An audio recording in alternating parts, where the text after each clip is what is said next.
पच्चयो इदं मे पुण्यं सभ्ये सत्ता सभ्ये पाना सभ्ये भूता सभ्ये देवा सभ्ये नाग अनुमोदन्तु।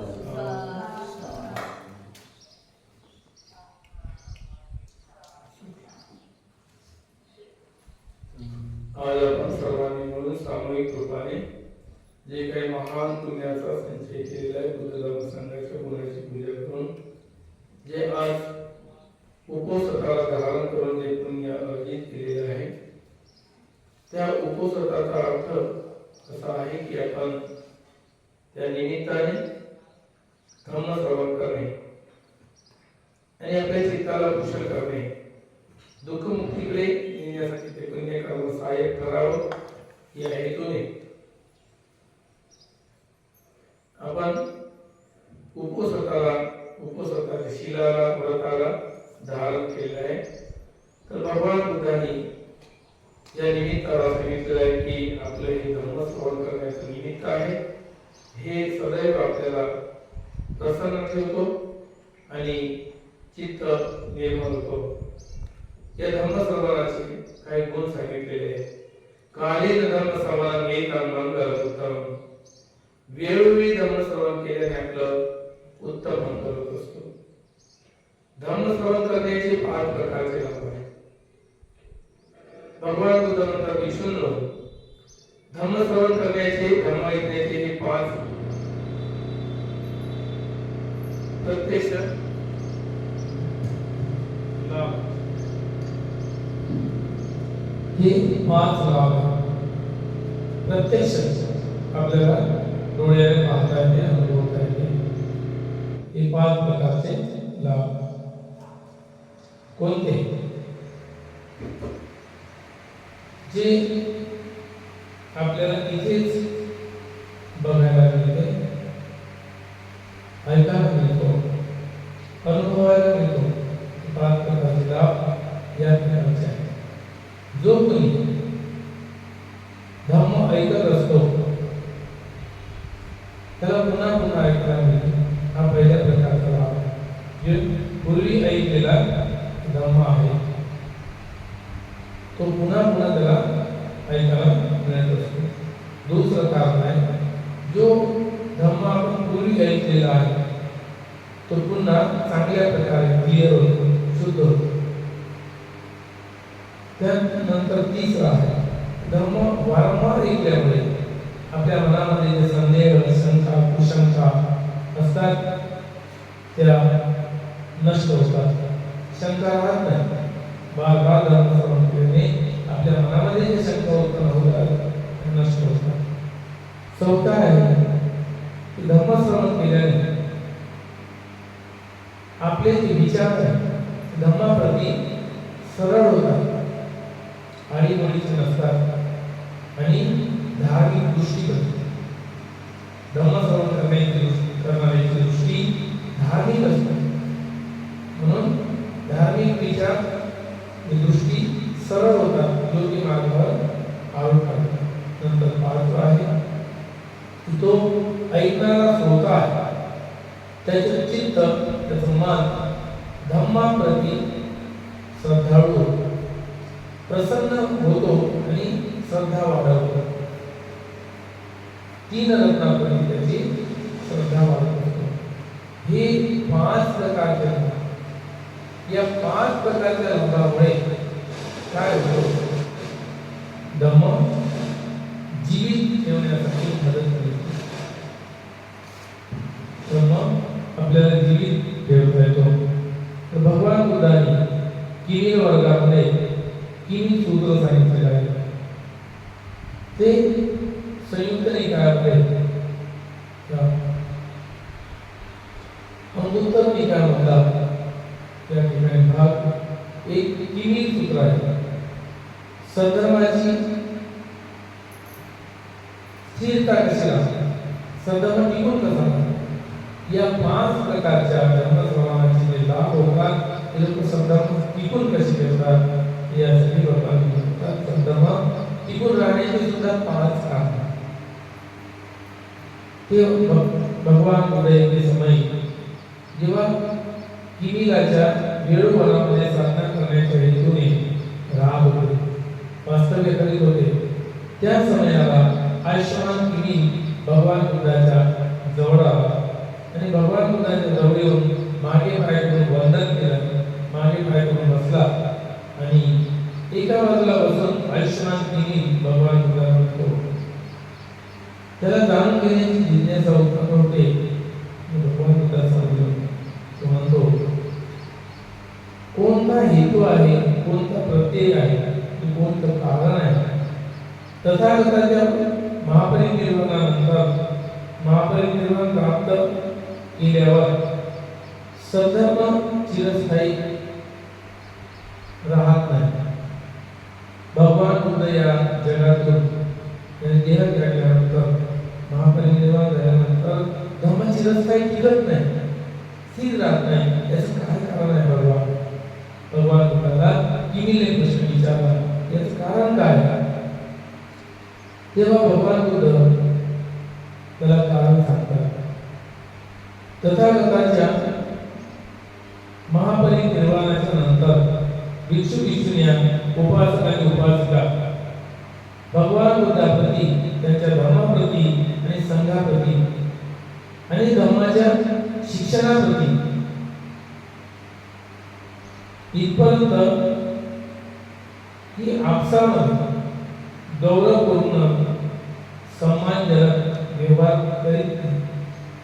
भगवान बुद्ध गेल्यानंतर भिक्खू भिक्खुनी, उपासक उपासिका बुद्धाप्रती, धम्माप्रती, संघाप्रती, त्यांच्या शिक्षेप्रती, विद्येप्रती गौरव मानतात. आणि पाहतो भिक्खू लोक सुद्धा आपल्या स्वार्थासाठी त्या धर्माचा वापर करून फक्त पैशासाठी किंवा मान सन्मानासाठी वापर करतात. पण माझ्याकडून काय चूक होतो, काय अगौरव होतो, गौरव होत नाही, धर्माला गालबोट लागतो, विडंबना होतो, भगवान बुद्धाच्या प्रतिमेचा किंवा त्यांच्या धर्माचा गौरव होत नाही, त्याकडे लक्ष नसते. त्यामुळे धर्म हळूहळू लोप पावतो, नष्ट होतो. हे कारण आहे की 3 रत्नाप्रती श्रद्धावान नाही, 3 रत्नावर विश्वास ठेवणारे नाही, 3 रत्नाचा गौरव करणारे नाही, भगवान बुद्धांच्या शिक्षेचा गौरव करणारे नाही आहे. त्यावेळेस ते उपासक उपासिका आपसामध्ये सन्मानजनक गौरव करत नाही, एकमेकांना सन्मान करत नाही, व्यवहार करत नाही. त्या कारणामुळे ते विद्रोह करतात, ते एकमेकाशी वाद घालतात. काय झालं?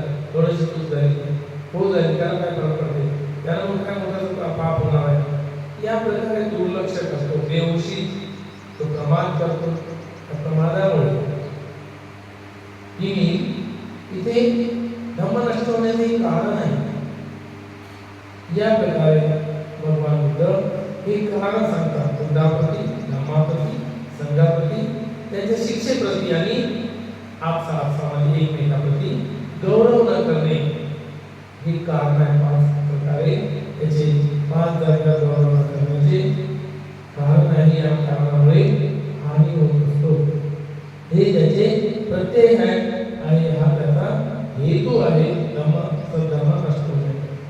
तथागताच्या परिनिर्वाणानंतर सद्धर्म चिरस्थायी राहत नाही, जसा तसा टिकत नाही. पुन्हा म्हणते, कोणता हेतू आहे, कोणते कारण आहे, प्रत्यय आहे, ते तथागताच्या महापरिनिर्वाणाच्या नंतर चिरस्थायी राहू शकते. धर्म चिरस्थायी राहू शकते. काय कारण आहे, कोणता हेतू आहे? तेव्हा भगवान बुद्ध म्हणतात की मी इथे भगवान बुद्ध जेव्हा महापरिनिर्वाण होतो तेव्हा भिक्षू भिक्षुनी, उपासिका शास्त्राप्रती, त्यांच्या धर्माप्रती, भिक्खू संघाप्रती, धर्माच्या शिक्षेप्रती इथे आणि आपसामध्ये गैरवर्तन करतात, वागणूक योग्य देत नाही एकमेकाला. त्याच्यामुळे ते गौरवपूर्ण व्यवहार करतात. धर्म टिकून राहण्याचे कारण आहे की 3 रत्नांवर श्रद्धा करतात, आपसामध्ये गौरव करतात, एकमेकांचा सन्मान करतात, आदर करतात, भगवान बुद्धाच्या एक आपला डोक्यावर हात समजतात, म्हणजे अनमोल विद्या समजतात, त्या विद्येचा गौरव करतात.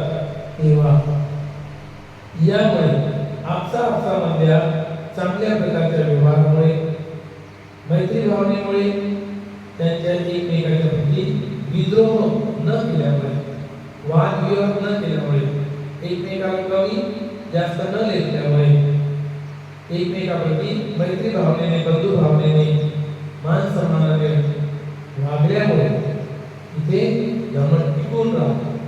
हे कारण आहे आणि त्याचा हेतू आहे.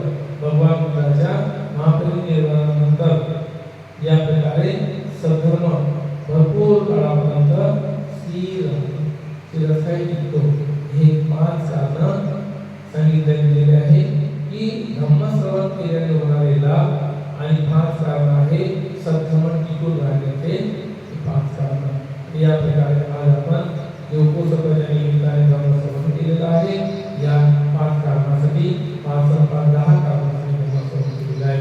तर अशा प्रकारे आपण पोषकाला धारण केलेले आहे, शील ग्रहण केलेलं आहे. बुद्ध धर्म संघाच्या मनाची पूजा करून, सातही सम्यक बुद्धाची पूजा करून, वज्रासनाची पूजा करून, 7 निमित्ताची पूजा करून, बोधिवृक्ष वंदना करून, चैत्य वंदना करून, सूत्रपठण करून, अलंकाची वंदना करून, भगवान बुद्धाला भोजन करून आणि धम्मश्रवण करून, सूत्रपठण करून जी काही तुम्ही अर्जित केलेली आहे हे पुण्य कर्म सर्वप्रथम आपण 4 दिवशी असणाऱ्या देवतांना नमन करूया. या पुण्य कर्माच्या बलाने 4 दिवशी देवतांना स्वतःची पूजा पुण्य प्राप्त हो. 4 दिवशी देवता बुद्ध शासनाचे रक्षण करण्यासाठी मदत करो. 4 दिवशी देवता तुम्हाला सर्वांना धार्मिक सुरक्षा प्रदान करो. 4 दिवशी देवतांना बुद्धाच्या शासनामध्ये उत्तम 4 आर्य साक्षात करण्याचे भाग्य मिळो.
Amen.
समीजतु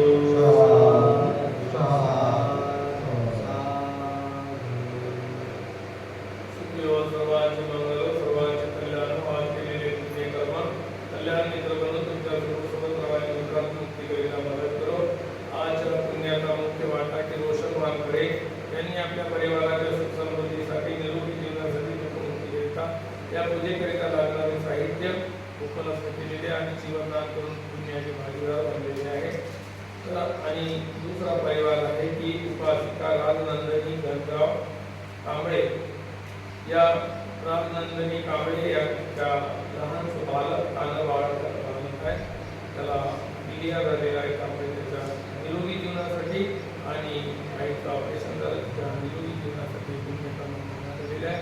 या दोन परिवाराचा या पुण्यकर्मामध्ये मुख्य वाटा आहे आणि आपण सर्वजण यामध्ये सहभागी झालेला आहोत, या पुण्याचे भागीदार ठरलेला आहोत. तर आपण कामना करूया यांच्या परिवारामध्ये सुख समृद्धी नांदो, निरोगी जीवन प्राप्त हो, दुःखातून मुक्त अवस्था प्राप्त हो, दीर्घायुष्य जीवन जगण्यासाठी पुण्यकर्म सहाय्य करो. उद्धवची अनुकंपा हो, धर्मसुदैव यांच्या पाठीशी सुरक्षा प्रदान करण्यासाठी उभा राहो, संघ गाईड म्हणून मार्गदर्शक म्हणून सदैव यांना सहयोग करो. या प्रकारची मंगल कामना करूया आणि यांच्या जीवनामध्ये पुण्याच्या बलाने दुःखातून मुक्त अवस्था प्राप्त होण्यासाठी करून जे काही पुण्यकर्म अर्जित केलेलं आहे हे पुण्यकर्म चारही दिशेला असणारे देवतागण, गुरुजन, आचार्य, उपाध्याय, माता पिता या ठिकाणी आपल्या कुळातील मरण पावलेले लोक हे पुण्याचे भागीदार बनव. या पुण्याच्या बलाने बुद्धाच्या शासनामध्ये सर्वांना उत्तम 4 आर्य सत्य साक्षात करण्याचे भाग्य.